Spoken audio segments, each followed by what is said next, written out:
നമസ്കാരം, ഞാൻ M G Pratheesh. Manara care joint free Kaumudi ഹെഡ്ലൈൻസിലേക്ക് സ്വാഗതം. Powered by ARMC.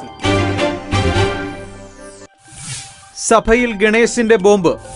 പൊതുമരാമത്ത് വകുപ്പിൽ കോടികളുടെ അഴിമതിയെന്ന് ഗണേഷ് കുമാർ MLA. നിയമസഭയിലാണ് മന്ത്രി ഇബ്രാഹിം കുഞ്ഞിന്റെ പേരെടുത്തു പറഞ്ഞുള്ള വെളിപ്പെടുത്തൽ. ആരോപണം മന്ത്രിയുടെ പേഴ്സണൽ സ്റ്റാഫിലെ 3 പേർക്കെതിരെ. കൂടുതൽ വെളിപ്പെടുത്തൽ പിന്നീട്. അഴിമതിയിൽ മുങ്ങിയത് ഒരു മന്ത്രി മാത്രമല്ലെന്നും ഗണേശ്. രാഹുൽ വരും. ജനപക്ഷ സമാപനം ഇന്ന് വൈകിട്ട്. കോൺഗ്രസ് ഉപാധ്യക്ഷൻ രാഹുൽ ഗാന്ധി ഇന്ന് കേരളത്തിൽ. രാഹുൽ എത്തുന്നത് തിരുവനന്തപുരത്ത് VM സുധീരന്റെ ജനപക്ഷ യാത്രാ സമാപന സമ്മേളനം ഉദ്ഘാടനത്തിന്. തലസ്ഥാനത്ത് അതിസുരക്ഷ.